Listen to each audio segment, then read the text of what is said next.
Bueno, aquí ustedes ven la figura del loco, que es la primera de los 22 arcanos mayores, ¿no? Dentro de la numeración, el loco no tiene número, ¿no? Se llama el arcano sin número. Y la muerte, que es el número 13, ¿sí? Sí tiene número, pero no tiene nombre, ¿sí? Entonces también se llama el arcano sin nombre. Y la imagen de la muerte es la de la peste en la época medieval, ¿no? Pero se le puso el nombre de la muerte en el tarot de Marsella, ¿sí?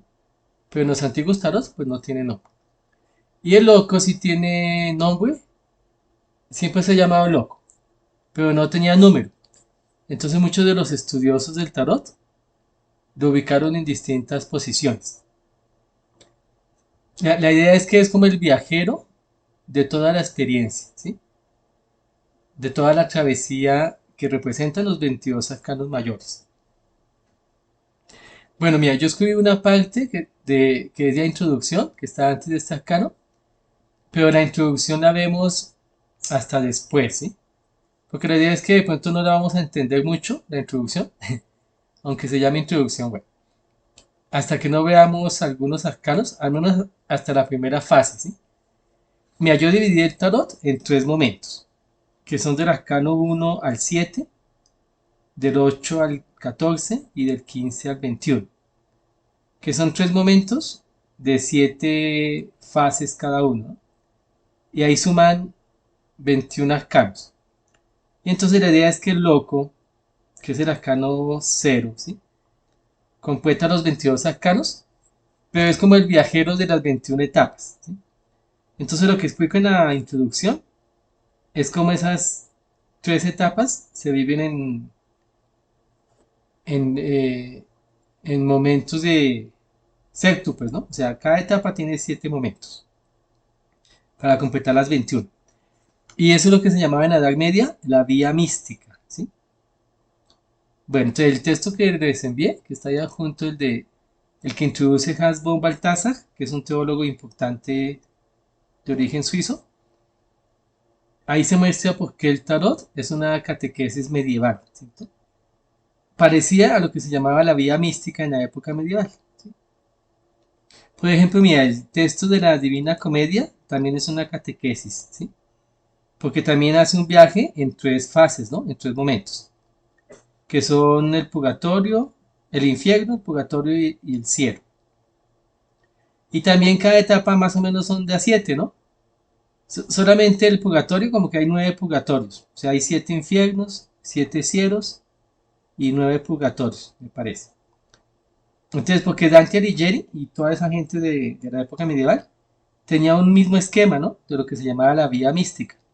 La vida mística se compone de tres momentos, ¿sí? Que son estos mismos tres momentos de aquí, que es lo que llaman la vía purgativa, ¿sí? De purificación, la vía iluminativa de iluminación y la vía unitiva de unión con Dios.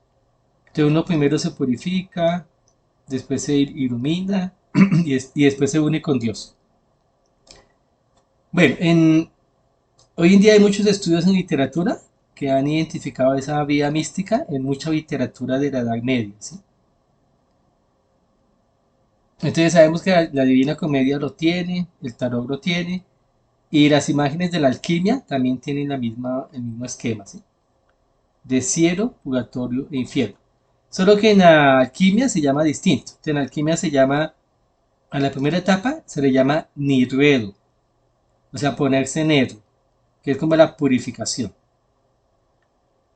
¿Sí? O sea, darse cuenta de la oscuridad que uno tiene. La segunda etapa en la vida mística se llama albedo, que en latín es blanco, ¿sí? Ponerse blanco, que es lo mismo que la iluminación, ¿no? O sea, llenarse de la luz de Dios después de que uno se ha limpiado de la oscuridad, ¿sí? Y la tercera etapa en la alquimia se llama rubedo, que es ponerse rojo, ¿no? La alquimia utiliza una simbología de colores, ¿no? Entonces, nirredo, albedo y rubedo. Rubedo es que después de que yo tomo el color blanco, ¿sí? Después de que me purifico del color negro, ¿sí? Tomo el color blanco. Entonces tengo que teñirme del color rojo. ¿sí? Que es permitir que el espíritu encarne en mi cuerpo. Bueno, eso es lo que explico ahí en la introducción, que lo vamos a ver por ahí en 6 meses.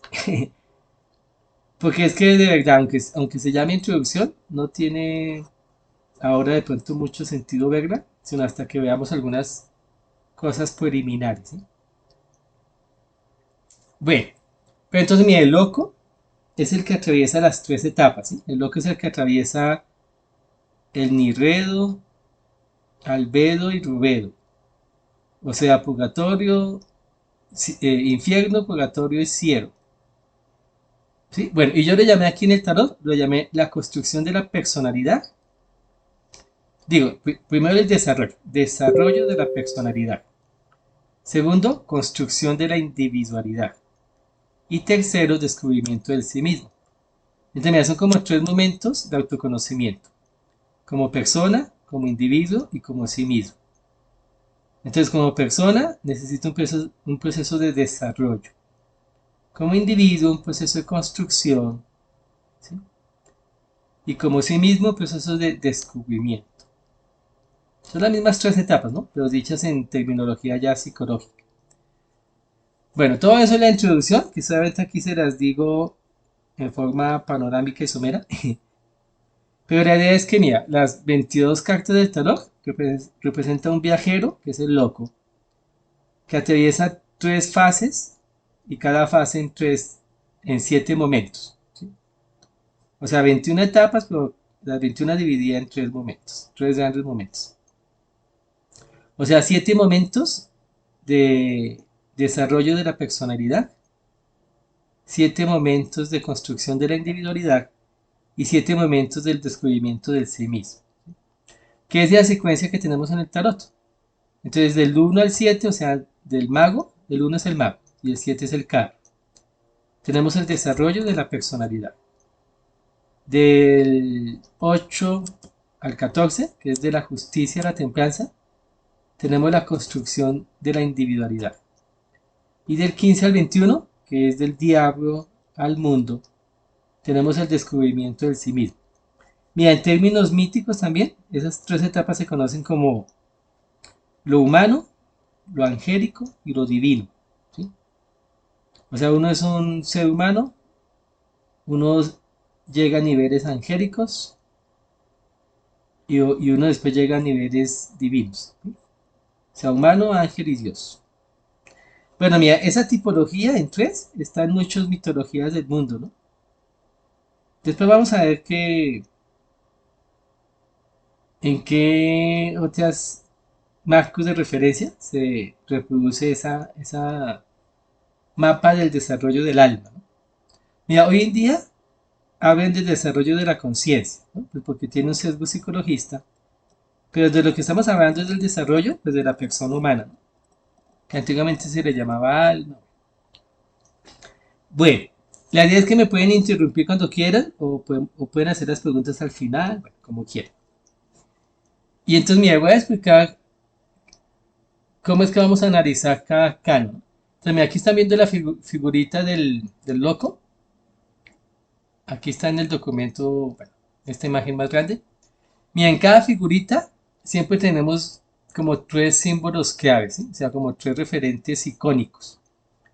En este caso, el loco mismo, ¿sí? Ya es un símbolo. El otro símbolo es la mascota, ¿sí? Si ven que hay una mascota bueno, la mascota. Y el otro símbolo es el morral, ¿sí? El morral. Entonces, mira, van a ver que en cada arcano siempre hay tres referentes icónicos que hay que interpretar. Y a eso yo lo llamé eh, la interpretación simbólica del arcano, ¿sí? Pero antes de la interpretación simbólica del arcano, yo puse otros dos tipos de interpretación, ¿sí? De referentes, que fue lo que llamé mía. Desde el punto de vista del desarrollo humano, o sea, la interpretación psicológica del arcano, y después desde el punto de vista del camino espiritual, o sea, la interpretación religiosa, ¿sí? De la figurita. Entonces, mira, en cada figurita vamos a ver como tres referentes de significado, ¿sí? Que es el psicológico, o sea, desarrollo humano, el religioso, como camino espiritual, y el simbólico. Y los simbólicos siempre son como tres referentes, bueno, siempre son tres. O sea que al final vamos a ver cinco referentes de significados del tarot. Y el tarot, como toda simbología, tiene mucho, bueno, eso es lo que se llama hoy en día en hermenéutica la polivalencia del símbolo, ¿sí? Y por eso es que los símbolos son más adecuados para cierto tipo de enseñanzas que no los conceptos. Porque los conceptos requieren de lo que se llama la univocidad, ¿sí? Bueno, para profundizar un poco estos conceptos, les invito a leerse un texto bien bonito de Humberto Eco que se llama Interpretación y Sobreinterpretación, donde Humberto Eco muestra como la dinámica de tres conceptos hermenéuticos bien importantes, que son la univocidad de sentido, ¿sí? Unívoco, la polivocidad de sentido, o sea, polivalente, y la equivocidad de sentido, o sea, equívoco. Entonces, mira, la idea es que la razón conceptual, matemática, ¿sí?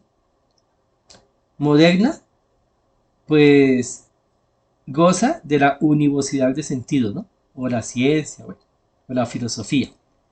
Porque cuando uno dice algo, la idea es que sea un sentido no ambiguo, que sea un sentido preciso y exacto, unívoco, ¿sí? Que no tenga ambigüedad. Y eso en la ciencia, o en la matemática, en la lógica, es pues lo correcto, ¿no? Uno no podría construir un argumento filosófico o científico que no sea unívoco, porque si no pertenecería a otro campo del saber, ¿sí? Cuando uno dice que uno más uno es 2, pues tiene que ser 2, ¿sí? No puede ser 5. O cuando las leyes de la naturaleza dicen lo que dicen, pues las fórmulas matemáticas son unívocas, ¿sí?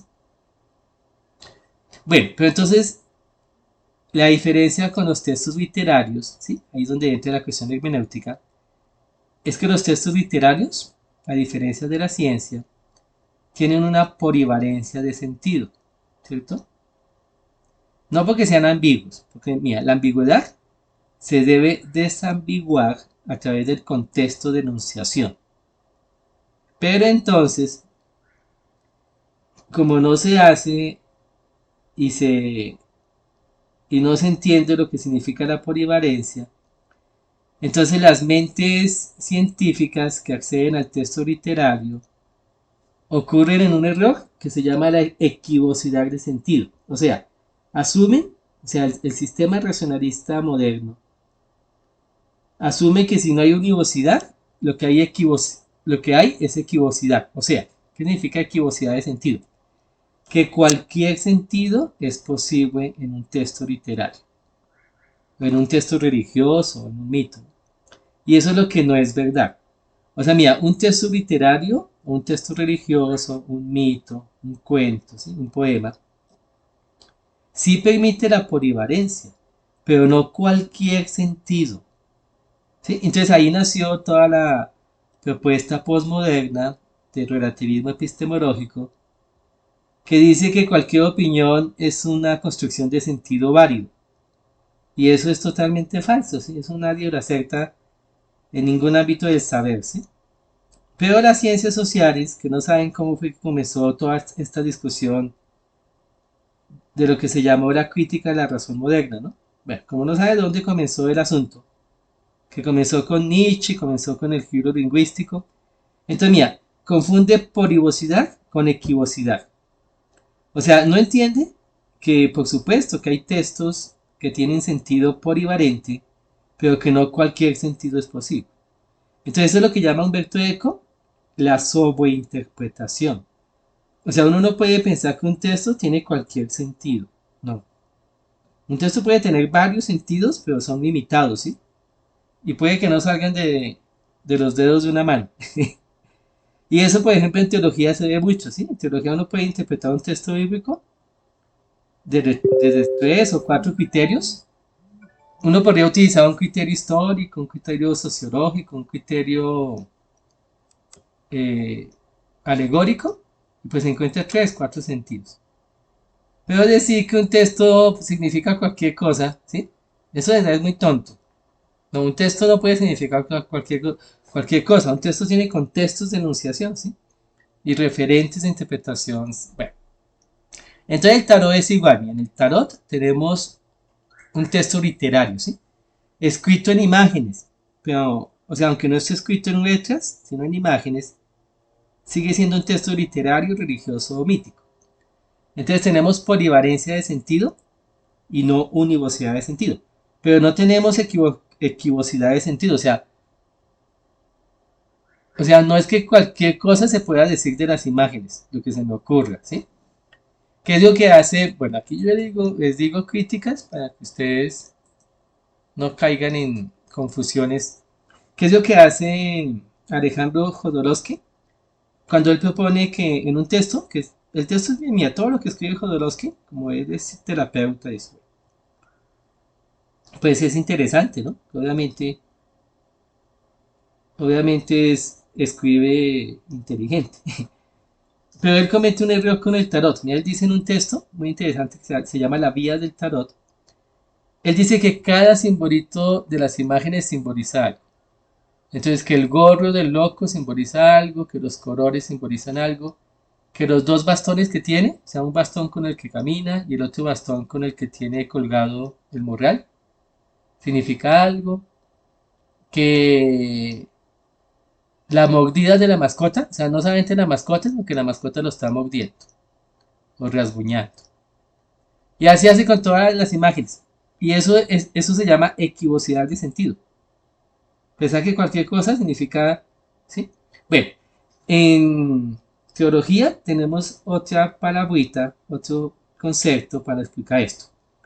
Que es que, mira, los textos religiosos son analogías, pero no son alegorías.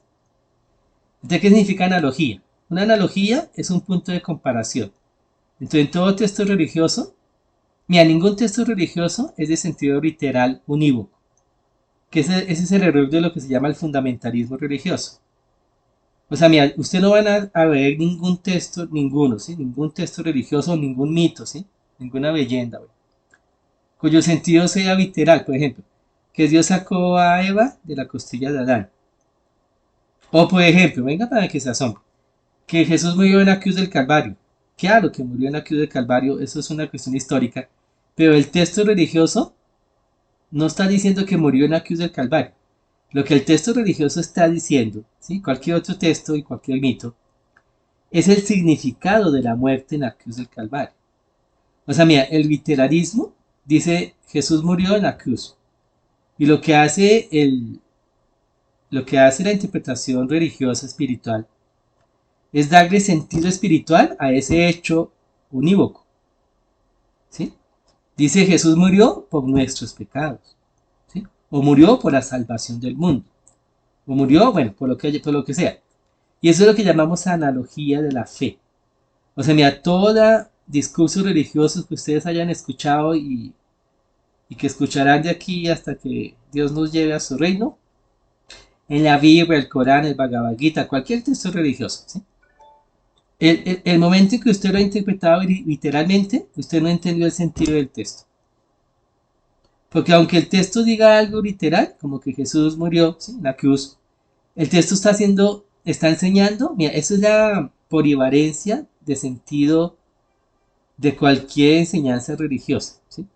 El texto lo que quiere es transmitir a través de ese enunciado literal, histórico, científico, lo que sea, algún tipo de enseñanza espiritual, ¿sí? Jesús tenía 12 discípulos, sí, claro, tenía 12 discípulos. Pero ¿cuál es la analogía? Pues las 12 tribus de Israel, ¿no? O sea, los 12 discípulos son el nuevo pueblo de Dios que está alrededor del nuevo Moisés, ¿no? Es una analogía, ¿sí? Entonces, mira, del tarot, como cualquier texto mítico, religioso, podemos sacar analogías, pero no alegorías. ¿Qué es alegoría? Alegoría es pensar que todo el símbolo de lo que se cuenta, toda cosita que se cuenta, tiene que significar algo.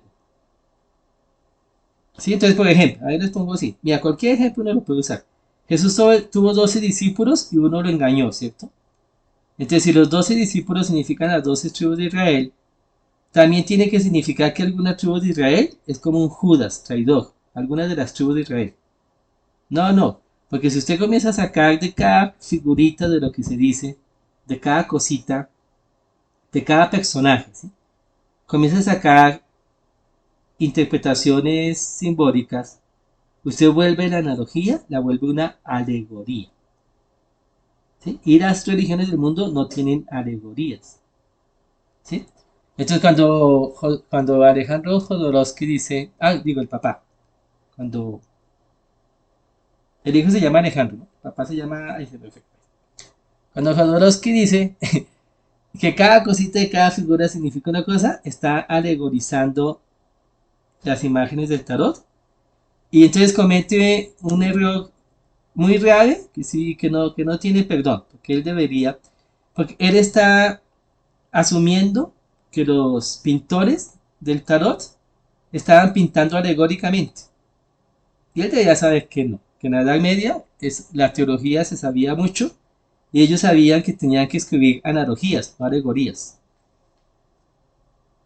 Bueno, entonces, mira, de cada imagen del tarot vamos a interpretar más o menos 5 referentes. 3 simbólicos, uno religioso y uno psicológico. Entonces siempre comenzamos con el significado psicológico del arcano, después el significado espiritual y después el significado simbólico, que siempre son como 3 cositas. Bueno, hasta ahí como mi introducción aquí hermenéutica, de que se den cuenta por qué vamos a decir lo que decimos de cada arcano y vamos a criticar cosas que se han dicho, que son muy de verdad faltas de argumentación. Y mira, y lo que digamos del arcano, aunque sea polivalente, no es ambiguo, equívoco. O sea, van a ver que los grandes autores han dicho cosas parecidas. ¿Sí? Eso es que cualquiera puede decir lo que se le dé la gana de la Biblia, o del Corán, o del Tarot. Pues sí, en un sentido cualquiera puede inventarse lo que se le dé la gana. Pero no debería, ¿no? O sea, no es que se pueda. O sea, evidentemente hay interpretaciones de la Biblia, o del Corán, o del Tarot, o del Bhagavad Gita, o del Bardo Todol, del libro tibetano de los muertos, falsas.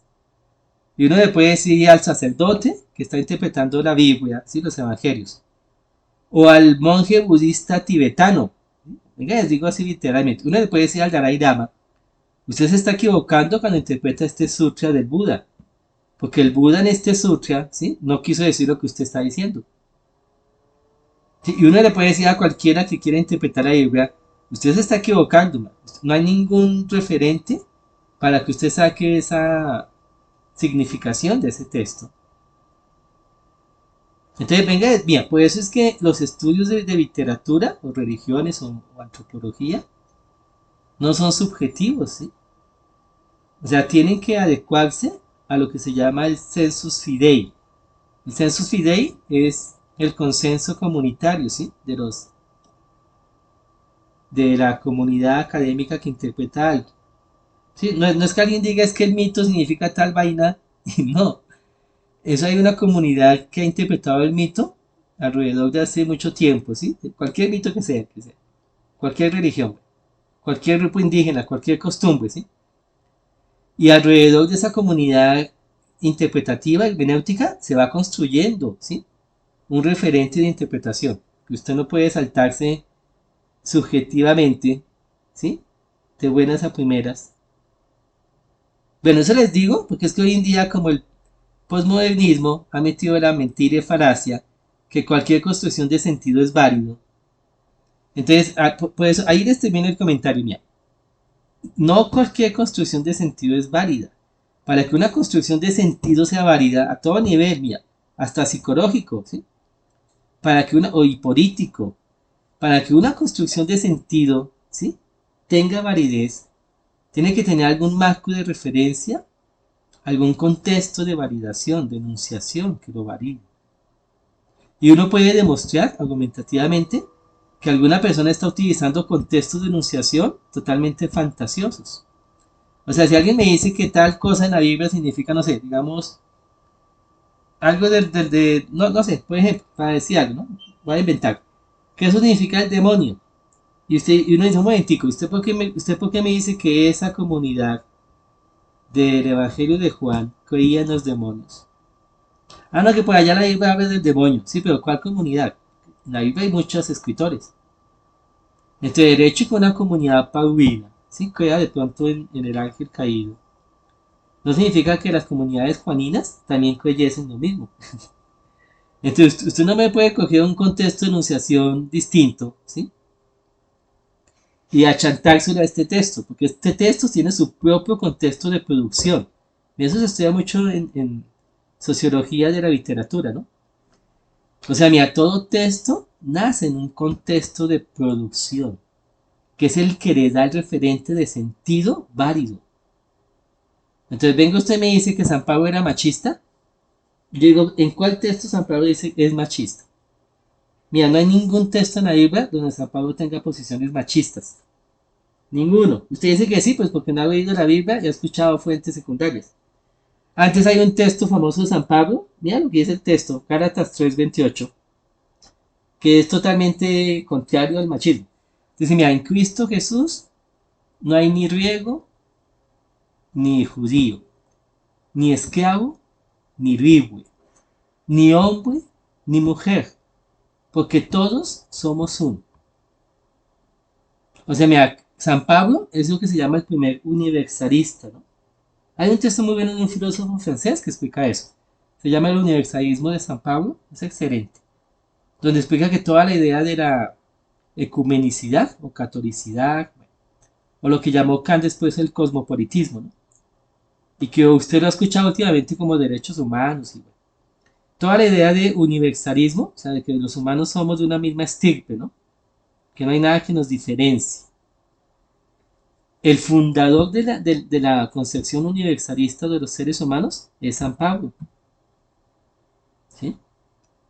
Entonces, achantar a San Pablo conceptos machistas es una falta de honestidad intelectual de sujetos que nunca han leído las cartas paulinas o que no sé en qué contextos de enunciación las han leído, porque no conocen el contexto del siglo I, del Mediterráneo, de los judíos herenos, que son estos, San Pablo, que no es judío palestino. Bueno, hasta ahí entonces apuestas hermenéuticas para que se den cuenta cómo hay que hacer una interpretación. Entonces, mira, una interpretación puede, una interpretación religiosa, literaria, filosófica también, ¿no? Filosofía también es igual. Puede tener polivalencia de sentido. A diferencia de la interpretación científica, matemática y lógica, que basa su validez en la univocidad de sentido.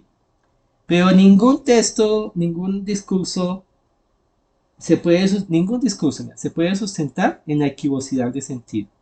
O sea, en pensar que cualquier sentido es válido. Porque eso cae en el solipsismo y el solipsismo, pues investiguen y se dan cuenta que es suicida de su misma proposición, ¿no? Cuando el posmoderno dice no hay ningún enunciado verdadero, significa que el enunciado que acaba de decir tampoco es verdadero, ¿no? Y si dice, y mira, y si dice, y no hay ningún enunciado verdadero, sino el que acabo de decir, significa entonces que bajo qué criterio este enunciado que acabas de decir si es verdadero. Porque bajo el criterio con el que tú dices que este sí y los demás no, vamos a ver si hay otros que también. No, mira, eso en filosofía hace tiempos, hace mucho tiempo se los digo, hace más de 200 años, que todos estos discursos que son sofismas y falacias de argumentación, pues ya no se discuten porque es que ya nadie las acepta, ¿no? Obviamente las ciencias sociales, en su ignorancia filosófica, de cómo fue que nació la crítica a la razón moderna y cómo nació el giro lingüístico, pues no entendió en qué contexto de enunciación es que se critica la razón moderna en su ámbito instrumental, ¿no? Que la razón tiene otros dos ámbitos, pero bueno. Entonces, como no entendió, pues llegó a una equivocidad, a un relativismo, que hoy en día nadie lo acepta, de verdad les digo que nadie. Pero en las ciencias sociales, pues están, mira, ¿y saben por qué están tan abiertos a eso? Por los encubrimientos políticos del asunto. Porque ellos creen que así están defendiendo la democracia, la inclusión, la libertad. Pues esas son encubiertas políticas que encubren, ¿sí? Por eso se llaman encubiertas, ¿sí? Son vestiduras. Encubren la falacia argumentativa de muchos discursos, ¿sí?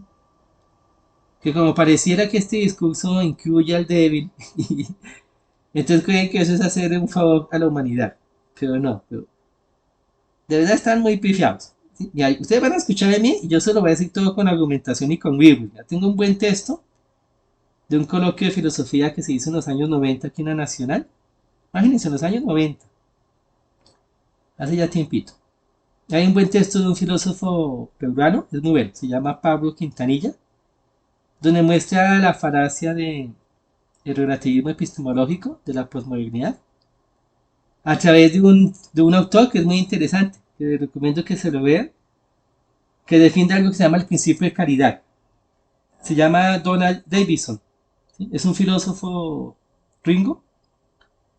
Y Donald Davidson dice en el principio de caridad algo muy interesante. Mira, dice que en la interlocución, o sea, en el diálogo que somos, ¿no? Que es el término que utiliza Habermas, digo, que utiliza Gadamer. En el diálogo que somos, ¿sí? Al interlocutor, ¿sí? Hay que asumirlo y es una necesidad, pues si no diálogo no sería posible. Hay que asumir que mi interlocutor es un buscador de la verdad y un amante del bien. ¿Qué significa eso? Que hay criterios para distinguir entre la mentira y la falsedad y hay criterios para distinguir entre lo bueno y lo malo. Y como hay criterios, yo tengo que asumir que mi interlocutor es un buscador de la verdad y un amante del bien. O si no, el diálogo no sería posible, ¿no? Y eso apunta a lo que se llama la teoría de la acción comunicativa o de la razón comunicativa de Habermas. Bueno, yo les digo referentes para que ustedes investiguen. Lo único que quiero es que ustedes no sean los pobres idiotas útiles del sistema político ignorante que ha llevado una confusión epistemológica inmensa a las ciencias sociales y a los colegios. Y vengan, digo, implicaciones prácticas de eso, ¿no? Y no permiten entonces que los papás ejerzan autoridad sobre los hijos, porque ya los acusan entonces de que están ejerciendo un poder hegemónico de dominación sobre sus hijos. Yo digo, mira, qué confusiones, o sea, en el ámbito del hogar están trasladando lo que nace en el ámbito de la política y qué salto lógico están pegando para hacer semejante traducción, ¿sí? Bueno, entonces igual con el tarot, mira, el tarot puede que les parezca una Biblia, ¿no? Bueno, aquí vamos a ver muchos textos religiosos, o el Corán o el Bhagavad Gita. Puede que a los intelectuales les parezca que esto es una locura, pero es porque no entienden la construcción de sentido en que estos textos se mueven, ¿no? Y cómo es que ellos enuncian sentido y significado válido, pero válido es totalmente válido, ¿no? Que no es subjetivo. Bueno, hasta ahí mi introducción hermenéutica. Escucho comentarios, preguntas, sugerencias. Antes de decir la primera cosita del loco.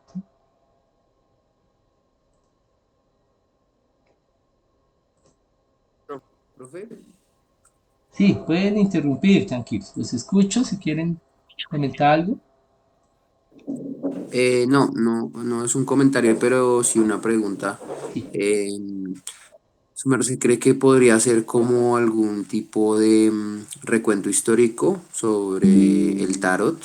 Es decir, eh, porque habló antes de que fue una tradición o tuvo, digamos, mayor incidencia en la Edad Media y cómo llegó más o menos de la Edad Media hasta hoy y por qué lo estudiamos, alguna suerte de como de cronología, eso podría caber. Sí, Sergio, gracias por tu pregunta. Sí, creo que cabe muy bien aquí como nuestra primera clase de introducción. Sí, entonces mira, después de esta introducción hermenéutica, hagamos la introducción histórica sencillita. ¿Sí? Eh, Hay unos buenos libros que explican el asunto, pero venga, se los digo así rapidito. Mira, ustedes conocen más que todo lo que se llama el tarot de Marsella, ¿sí? Que es el famoso, que es precisamente esta imagen primera que tengo aquí, el tarot de Marsella, aunque aquí está con colorcitos un poco distintos, pero bueno, es esta imagen primera, donde está la mano, ¿no? Pero mira, el tarot de Marsella que conocemos, que es con colores más azules, rojos y amarillos, ¿cierto? Y no tanto estos que son como amarillos verdosos, ¿no? Como verdoso y rojo verdoso, bueno, y no azul. Ese famoso tarot de Marsella que conocemos, que es el que se usa, bueno, y el que Jodorowsky defiende tanto. Ah, mira, aquí otra. Qué pena con Jodorowsky, pero es que. Pero no entiendo por qué se equivocó tanto, porque eres estudioso y eres como. Él tiene libros muy buenos, pero no sé por qué cometió aquí tantos errores con el tarot. Mira, ese famoso tarot es un tarot que se llama el tarot de Bugdell. Bugdell es una casa de naipes de 1700. Ah, no, perdón. 1880. Imagínense, 1880. Entonces, mira, la casa de naipes Bugdell sacó un tarot en 1880 o 90, que después reprodujo un autor francés muy famoso. Bueno, de pronto ahí viene, porque es que los referentes de Jodorowsky son franceses. De pronto de ahí viene su confusión. Y entonces, en 1931, hay un autor que se llama Paul Martel, que yo se lo cito aquí. Aquí el primer texto que cito es de Paul Martel y les cito el texto. Mira, aquí está el pie de página. Dice, mira, esta frase y las demás que acompañan las ilustraciones de los arcanos mayores, tanto al principio como al final de cada capítulo, son tomadas del libro El Tarot de Marsella de Paul Martel. Martel, no sé cómo se diga en francés. Este man, Paul Martel, que escribió ese texto en el 49, él fue el que, digamos, difundió en el siglo XX el tarot de Marsella, lo hizo famoso. Porque este texto es muy importante, ¿sí? Se consigue en español. Pero él había publicado este texto en 1930, o sea, antes de que publicó el libro. ¿Por qué? Porque él compró la casa Burdel. O sea, mira, Paul Martel era un aficionado del tarot y compró la casa de naipes que se llamaba Claudio Bardel. Burdel, es un apellido de francés. La compró y comenzó a editar estos tarot con coroxitos más azurados, ¿no? Bueno, aquí no tengo ninguno para mostrarles, pero bueno, el famoso tarot de Marsella, que es de 1931. ¿Sí? O sea, Paul Martel compró la casa de naipes y los imprimió con coroxitos azurados. Pues bien, este famoso tarot de Marsella, que es este mismo que está aquí, más o menos, eh, el referente más lejano que tenemos, o sea, el primero, es de es este, que es el de Convert, que es de 1760. ¿Sí? Y entonces, mira, y entre lo que les digo que es lo interesante del tarot. Si creemos que el tarot de Marsella es el más antiguo y original, como dice Jodorowsky, y no sé por qué lo diga así, ¿sí? Entonces el tarot de Marsella sería del año 1760. 1700, ¿sí? Hay otros, bueno, este es el de Convert, y hay otro que me olvidó el nombre, eh, que dicen que pueden haber llegado hasta 1690. Pero más o menos en esa primera mitad de ese siglo, de 1700, es que se vulgariza, se populariza el famoso tarot de Marseille. Entonces tenemos un término de inicio, que es 1690, y un término final, máximo hasta 1750. En esos primeros 50 años del siglo XVIII, ¿no? O sea, de 1700 a 1750. Fue que explotó y se popularizó el famoso tarot de Marsella a través de los gitanos. O sea, evidentemente fueron los gitanos que como prácticas de adivinación introdujeron bueno, aparentemente, ¿no? Introdujeron el tarot en Europa, aparentemente. Te digo porque es aparentemente. Pero bueno, entonces, pero ya sabemos, porque ya tenemos descubiertos del año 1460. O sea, mira, 300 años antes del famoso tarot de Marsella. Porque si el tarot de Marsella es de 1750, 1760, ¿cierto? Entonces tenemos un tarot de 1460, o sea, 300 años antes. Tenemos dos tarot. Uno se conoce como el tarot de Visconti, porque se hizo a la familia Visconti. Y otro se conoce como el tarot del rey Carlos VI, porque se le hizo al rey Carlos VI. ¿Sí? Entonces, el famoso tarot de Visconti es distinto al famoso tarot de Carlos VI. Pero aunque son distintos, tienen imágenes, digamos que en un 90% parecidas a nuestro tarot actual, ¿sí? O sea, tienen el loco, la muerte, solo que les faltan algunas imágenes. Entonces las imágenes que faltan, pues han sido reconstruidas, pero obviamente faltan. Entonces, por ejemplo, en el tarot de Visconti falta el diablo, en el tarot de Carlos VI falta la torre, y algunas imágenes que tenemos como la templanza, o sea, las virtudes, en el tarot hay tres de las cuatro virtudes, ¿no? En el tarot está la justicia, la fuerza y la templanza. Esas son las tres virtudes aristotélicas y le falta una, que es la prudencia. Pero bueno, cuando lleguemos allá podemos decir por qué no está la prudencia. Pero están las tres virtudes aristotélicas, que son justicia, fortaleza y templanza, que son la imagen 8, la 11 y la 14. Pues en estos tarot, la representación de esas imágenes existe, ¿sí? Pero es distinto el dibujito al de tarot de Marsella. Entonces, esas son como las diferencias. Pero como en el 80%, o sea, de las 22 arcanos mayores, el tarot de Visconti, el tarot de Carlos VI y el famoso que se popularizó tarot de Marsella, de las 21 imágenes tienen 14, 15 imágenes idénticas. Idénticas, ¿sí? 15. O sea, el mago es idéntico, la emperatriz es idéntica, el emperador es idéntico, el colgado es idéntico. Bueno, a veces hay un colgado de pie y no colgadito con el pie, bueno, no de cabeza, pero bueno, pero es casi idéntico. Y hay como 5 imágenes que cambian. Entonces, mira, cambia la imagen de la sacerdotisa, cambia la imagen del papa, cambia la imagen del diablo, cambia la imagen de la torre, cambia la imagen de la... No, hasta ahí. 4. Y otra que se me ocurre, mira, máximo 5. Entonces, mira, sabemos. Ah, bueno, y cambia la imagen, pero no cambia el concepto, porque la imagen de la justicia en el tarot de Visconti, pues también se llama la justicia. Solo que en el tarot de Marsella, pues ya está la famosa imagen que todos conocemos, ¿no? Que es una mujer con una balanza en una mano y una espada en la otra. Y la templanza también es templanza, o sea, el concepto no cambia. Pero las demás imágenes son idénticas, ¿sí? O sea, obviamente cambia el vestuario, pues en el tarot de Visconti tiene un vestuario más real, más de la corte imperial, digamos.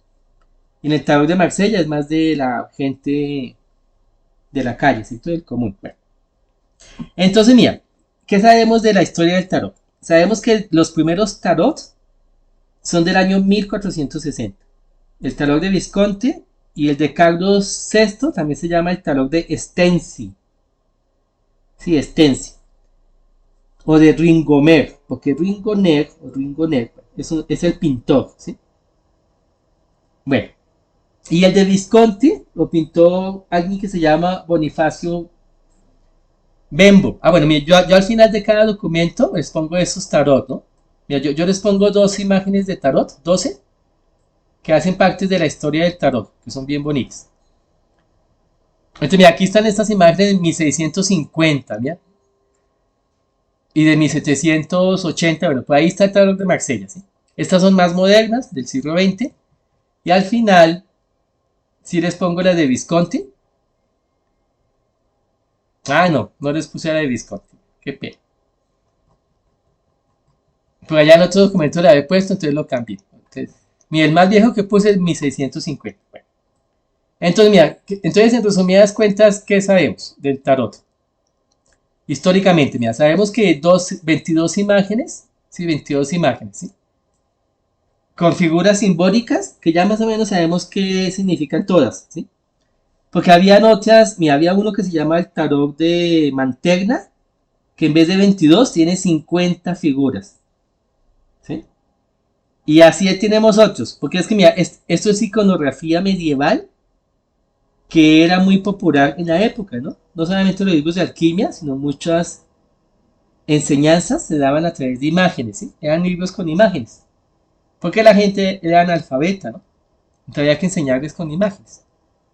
Entonces, mira, sabemos que en 1460 ya aparecieron dos tarot famosos, que lo mandaron a hacer el rey Carlos VI y la familia Visconti. Y entonces, ¿qué significa eso?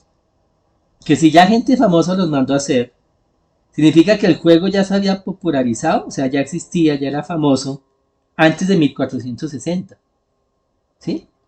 Entonces los estudiosos del tarot ponen el origen del tarot en lo que se llama el 400, ¿cierto? O sea, el Renacimiento, o sea, el año 1400. Y además nació en Italia. A mí lo interesante, no nació en Francia, el tarot de Marsella es francés, ¿no? Nació en Italia, porque el de Visconti y el otro, ambos son de Milán. Sí, bueno, uno de los dos es de Milán y el otro no estoy seguro de dónde, pero también es italiano, ¿sí? Entonces, tenemos un juego de cartas simbólicos, ¿sí? Con figuras que representan la vida cotidiana y que son obviamente simbologías educativas, que tienen imágenes cristianas, ¿sí? Tienen imágenes alquímicas, tienen imágenes astrológicas, tienen imágenes de las virtudes, ¿sí? Como la fuerza, la justicia, la templanza. Entonces, mira, sabemos que es un juego pedagógico, ¿sí? Por las imágenes que tiene. Y sabemos que es del año 1400. Y también, ¿qué sabemos? Sabemos que por alguna circunstancia se perdió durante 300 años.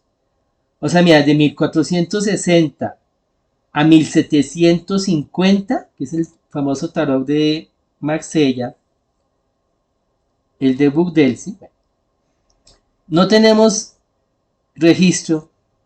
O sea, mira, algo pasó con el tarot y yo te digo que inferimos. El tarot nació como un libro de enseñanza pedagógica, digamos, ¿sí? Para los jóvenes, para enseñarles virtudes, bueno, y una buena vida, ¿sí? Y se perdió durante 300 años. Y en el año 1750, ¿sí? Aparece el famoso tarot de Marsella, que es el de la casa Bourdelle, ¿sí? Que después compró Paul Martel. Bueno, y aparece en manos de los gitanos, haciendo adivinación.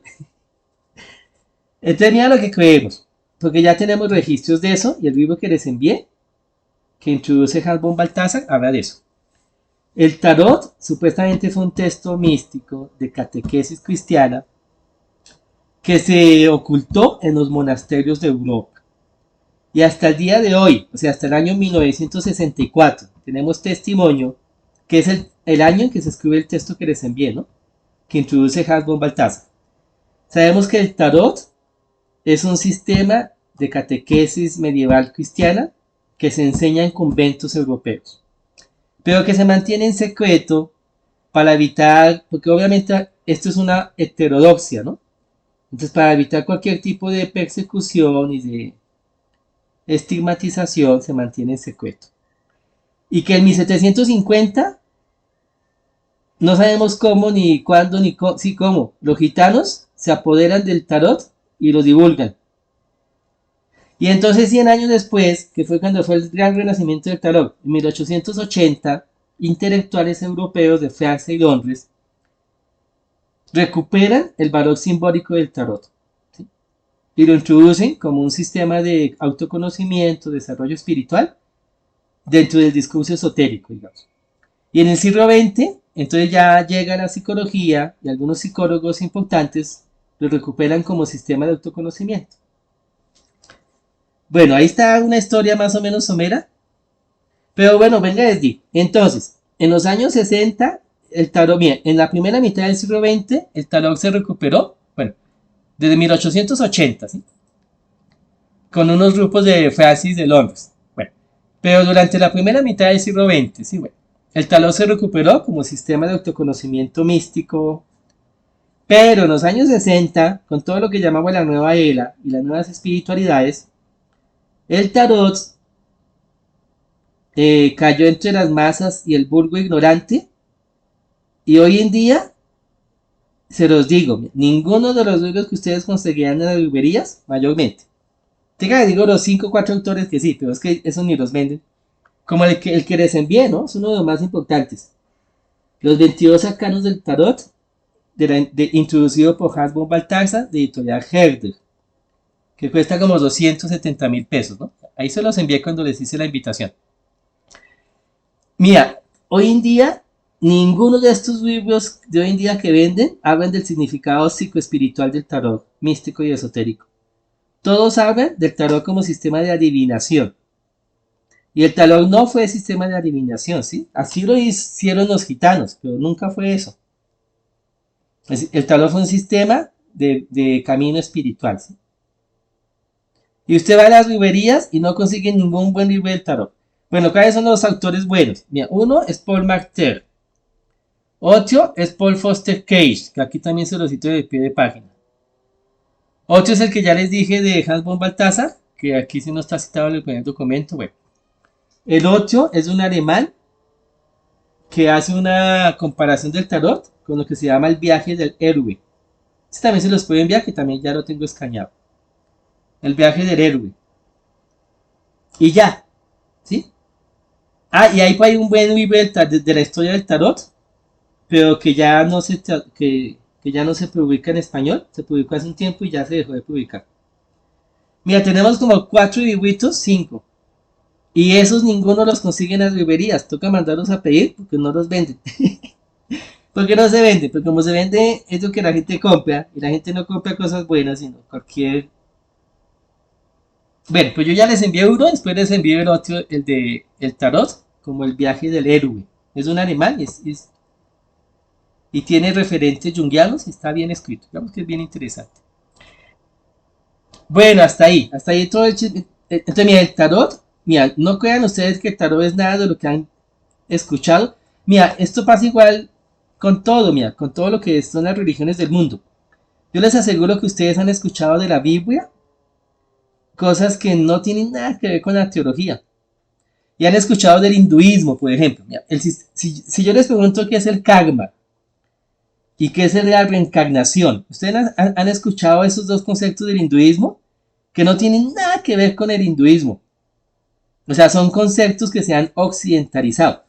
Y les recomiendo un texto, mira, Aurobindo, que es uno de los sabios de la India, explica muy bien qué es el karma. Y cuando veamos el arcano de la justicia, bueno, para eso faltarán 6 meses mínimo, porque es el arcano 7. Y nos gastamos un mes en cada arcano. ¿Sí? Cuando veamos la justicia, vamos a ver qué es el karma. Y el karma no tiene nada que ver con ese sistema de castigo y recompensas que usted ha escuchado que es el karma. Y Aurobindo, que es uno de los sabios de la India, explica muy bien que eso es una occidentalización del término que no tiene nada que ver con lo que significa el karma. ¿Sí? Entonces, mira, hasta que ustedes no se ilustren, ¿sí? De las fuentes, digamos, serias de las religiones del mundo, ustedes van a tener un conocimiento, pues no solo superficial, sino demasiado tergiversado de qué es por ejemplo, el purgatorio.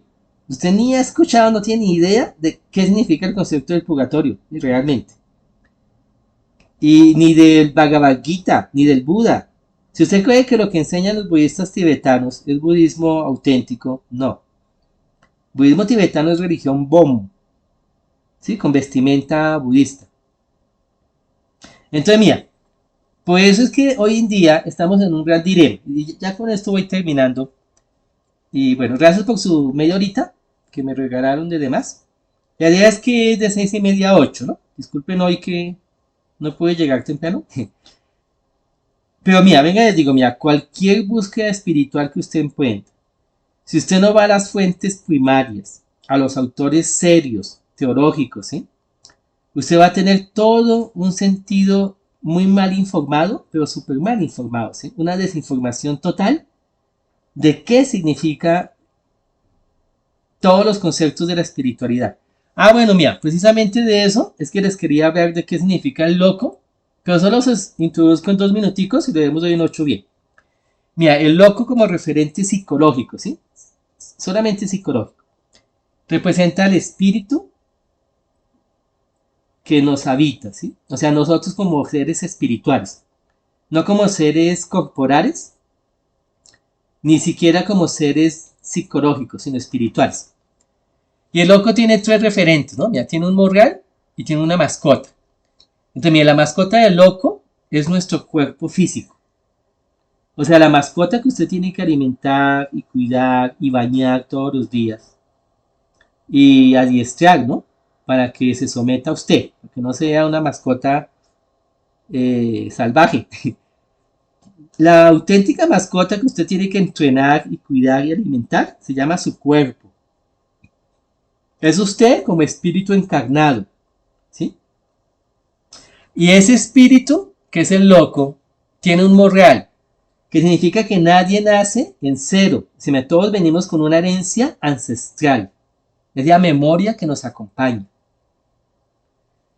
Y entonces, ¿qué significa espíritu? Mira, aquí les voy a dar una buena idea, pero hoy en 8 lo profundizamos. Espíritu en las religiones del mundo no significa lo que usted ha pensado, significa lo que dice la filosofía. Por eso, mía, por eso es que no se puede hacer teología sin ser filósofo. No hay ningún teólogo del mundo que no sea filósofo a la vez. ¿Sí? Porque si no, los errores categoriales en que se cae son inmensos.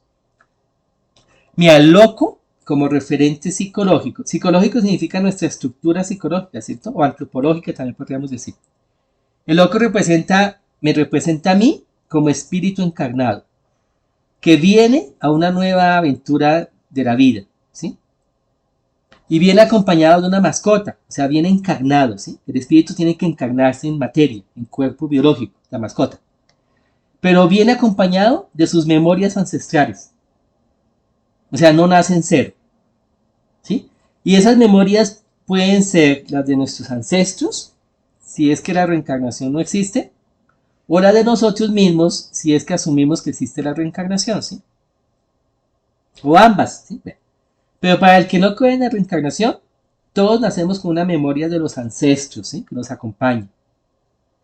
Y para el que cree en la reencarnación, pues además de la memoria de los ancestros, nos acompaña nuestra propia memoria.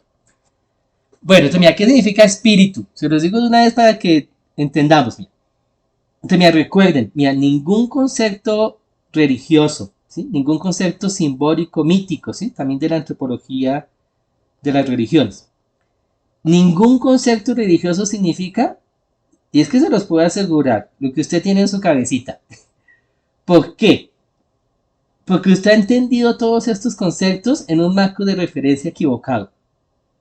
Entonces, hasta que usted lo ubique en el marco de referencia, en el contexto de enunciación, en el contexto de producción sociocultural en que ese concepto nació, pues usted no va a tener ni idea qué significa ese concepto.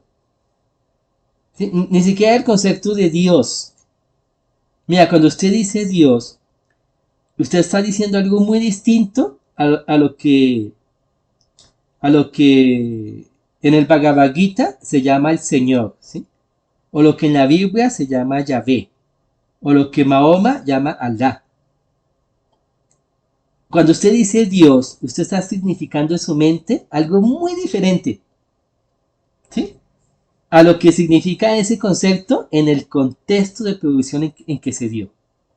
Entonces, hasta que usted no conozca el contexto de producción árabe del siglo VI después de Cristo, no va a tener ni idea qué significa cuando Mahoma dijo, en el nombre de Alá, el misericordioso y el compasivo. Y si usted no conoce el contexto de producción sociocultural, ¿sí? Del siglo I en el Mediterráneo y Palestina, no va a tener ni idea de qué estaba diciendo Jesús cuando dijo, Padre nuestro que estás en los cielos. Y si no conoce el contexto de producción sociocultural y religiosa en que se escribió el Bhagavad Gita, ¿sí? Más o menos siglo V por ahí, ¿sí? Antes de Cristo, en la India, no va a tener ni idea de qué significa cuando los sacerdotes del templo, los brahmanes, escribieron este texto del Bhagavad Gita, defendiendo un tipo de fe y atacando a otro tipo de fe. Entonces, si usted no entiende cuál es la lucha que hay en el Bhagavad Gita, que es entre dos fees, y esta fe, que es una fe visnuista de un yoga bhakti, oponiéndose a otro tipo de fe, a otra cosa, ¿sí? A un brahmanismo de otro nivel. Si usted no entiende que en el Bhagavad Gita hay una discusión filosófica entre visnuistas y brahmanistas, ¿sí? Usted entonces no entiende quién es el Señor Krishna, ¿sí? O sea, ¿quién está representando a Krishna? ¿Sí? Bueno, y entonces les digo qué significa espíritu, para que lo entendamos. Mira, espíritu, de hoy en 8 se los profundizo, pero aquí solamente les quiero cerrar el asunto. Mira, espíritu es una palabra que se utiliza para hablar de algo que es totalmente contrario a la materia. ¿Sí? Que usted podría poner otro nombre, pero la idea es que las cualidades o las características o definiciones, ¿no? En filosofía llamamos cualificación, o sea, las determinaciones son las que no sean de la materia. Entonces, por ejemplo, la materia tiene un condicionamiento espacio-temporal, o sea, está ubicada en el espacio y está atravesada por el tiempo, tiene temporalidad histórica. El espíritu no puede ubicarse en el espacio y no lo atraviesa la temporalidad histórica. Y les pongo un ejemplo, por ejemplo, el número uno. El número uno no tiene ubicación en el espacio, ¿no? Usted no va a decir que el número uno está en la China, en Argentina, en la Patagonia. ¿Dónde está el número uno? No, no está. Y el número uno tampoco lo atraviesa la temporalidad histórica del tiempo. Porque no es que el uno es más joven y después de 1000 años el uno se volvió más viejo. ¿Cierto que no? Entonces, mira, les pongo un ejemplo. El espíritu es aquello, mira, es aquella semilla, es aquella potencia sobre la cual la materialidad actualiza los potenciales de ese espíritu. O sea, mira, el espíritu no es ningún alma, mira, cuando usted piensa que el espíritu es un alma, mira cómo es que usted entiende que es espíritu. Usted dice que el espíritu es el alma de mis ancestros que se han ido. No, mira, las almas ya son concretizaciones históricas, culturales y psicológicas del espíritu. El espíritu en términos nuestros, para que entendamos, es solamente una potencialidad, ¿sí? Es una potencia vacía de cualquier actualización histórico-cultural. Es apenas potencia, ¿sí? No está determinada, no está cualificada. Es su devenir histórico, ¿sí? O sea, es su atravesamiento por la materia, y por eso la necesidad que el espíritu tiene de encarnarse. Es cuando el espíritu se encarna en esta travesía espaciotemporal del cosmos, que comienza a actualizar sus potenciales y se vuelven actuales. Por eso cuando usted escucha que los espíritus son espíritus puros que aman infinitamente, es una mentira. El espíritu no ama, ni es puro, ni es nada, porque es potencia, ¿sí? Es potencia, no es actualidad ninguna. Para que esa semilla, mira, la mejor metáfora que tenemos es la metáfora biológica de la semilla. Para que esa semilla coja tallo, y coja hoja, y coja árbol, y coja fruto, necesita caer en la tierra, o sea, encarnarse. Y necesita tener experiencias diversas a nivel de emocional, mental, material. Necesita luz, agua, ¿sí? Tierra, viento, aire, alimento, nutrición. Y es en ese devenir de esa semilla que se vuelve arbusto, mata y árbol, que se vuelve alma espiritual. Entonces, un espíritu no ama, un espíritu no es sabio. La sabiduría, mira, cualquier tipo de cualificación, ¿sí? De determinación, pertenece a la actualización histórico-material concreta que ese espíritu está atravesando, ¿sí? Lo único que podríamos decir de los espíritus es que de pronto hay espíritus vírgenes y espíritus más viejos, ¿sí? Y esos espíritus viejos, porque ya atravesaron experiencias históricas concretas, han actualizado ciertas cualidades. Pero el espíritu como tal, ¿sí? Es simplemente una potencialidad, ¿sí? Por eso cada uno hace, mira, y el alma es cuando ya se ha cualificado, porque yo ya he tomado decisiones. Por eso, mira, el alma de cada uno es un alma espiritual distinta a la del otro. No pueden haber dos almas iguales. Porque son dos experiencias de vida, dos contextos, ¿cierto? Dos ambientes diferentes. ¿Cómo puede haber un alma igual a la otra? Pero todos tenemos una misma chispa divina que nos acompaña, o sea, un mismo fragmento de Dios que fue la que Dios nos dio como inicio, ¿sí? Como semilla. Y que hemos venido actualizando con lo que hagamos de nuestra vida. Por eso, venga, les digo, mire, les adelanto, para que se den cuenta. Ya les adelanto una implicación escatológica inmensa, que usted tampoco entiende por qué. Mira, Dios nos da la semilla, Pero si esa semilla no cae en terreno bueno y no se le adiciona luz y aire y buena tierra y agua y nutrientes, esa semilla se muere. ¿Sí? Que es lo que enseñamos en escatología, que es la condenación de las almas. Es que mira, si usted no alimenta esa lucecita que tiene, ¿sí? Esa semilla, con sus acciones, sus sentimientos, sus pensamientos, toda su experiencia de vida, sus decisiones de vida, usted ahoga esa semilla y usted suicida. No es que Dios condene a nadie, pero es usted mismo, en su experiencia histórica concreta, en que usted comete un suicidio cósmico y asesina y ahoga la semilla. Y por eso cuando usted muera, no hay nada que renazca.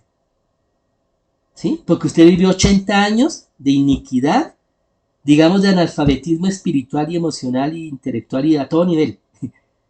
Es como si fuese una luz. Si usted no alimentó la luz y usted la apagó, no fue Dios el que la apagó. Por eso existe la condenación eterna. Venga, les adelanto algo, y esto es pura filosofía. Son implicaciones lógicas. Eso no es que usted diga, no, a mí me convence, no me convence, no. Es que usted parte de unos supuestos y llega a unas implicaciones.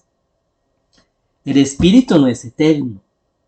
El espíritu es una posibilidad potencial a la que el sujeto humano, ¿sí?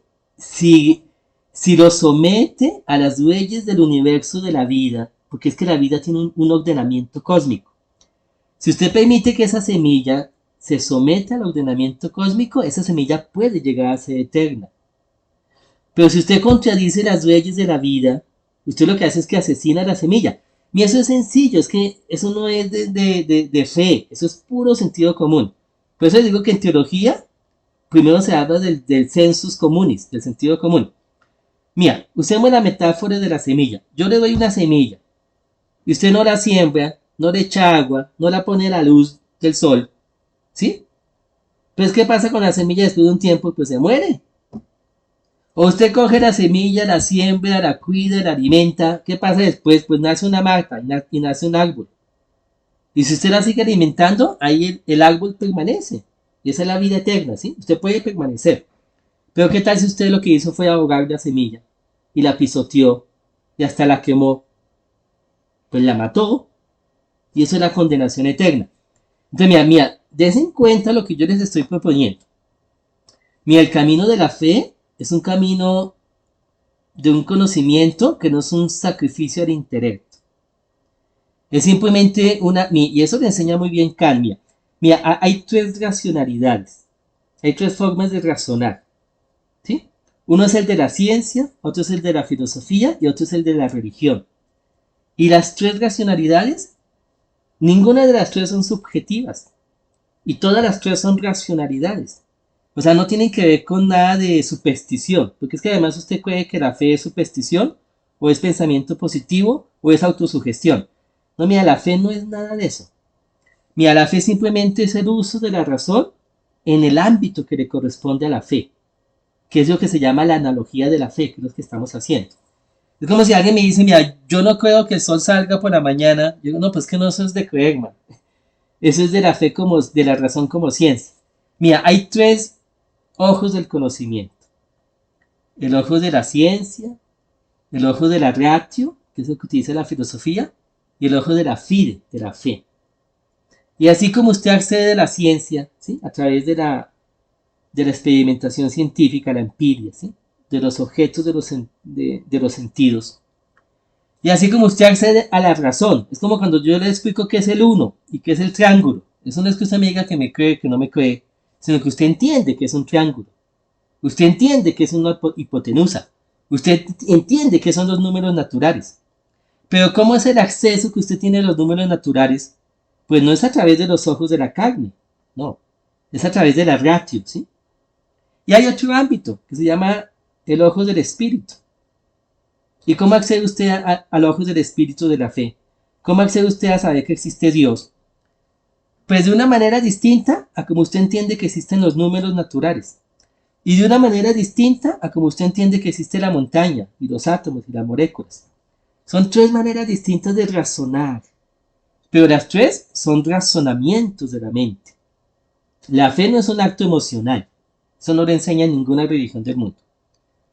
La fe es un uso específico de la razón. Así como las matemáticas es un uso específico de la razón, y la ciencia empírica es otro uso específico de la razón. ¿Sí?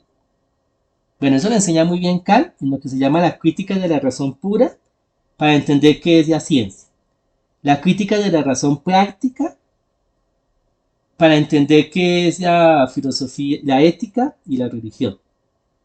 Y lo que se llama la crítica del juicio, ¿sí? Del juicio, para entender qué es la estética o lo bello. Entonces, mira, a esos ámbitos de la existencia, a esos niveles de la realidad, se accede a través de racionalidades, o sea, de manejos de la razón de la inteligencia humana diferentes. Amén. Bueno, gracias por escucharme la clase de hoy de epistemología. Qué pena que me alargué un poquito y escucho sus despedidas y comentarios finales. Bueno, les recuerdo que el horario es de 6:30 a 8. Qué pena que llegué yo tarde. Comenzamos a las 7:30. Gracias por el tiempo que me han regalado. Y escucho entonces sus comentarios y demás. O despedidas, ¿no?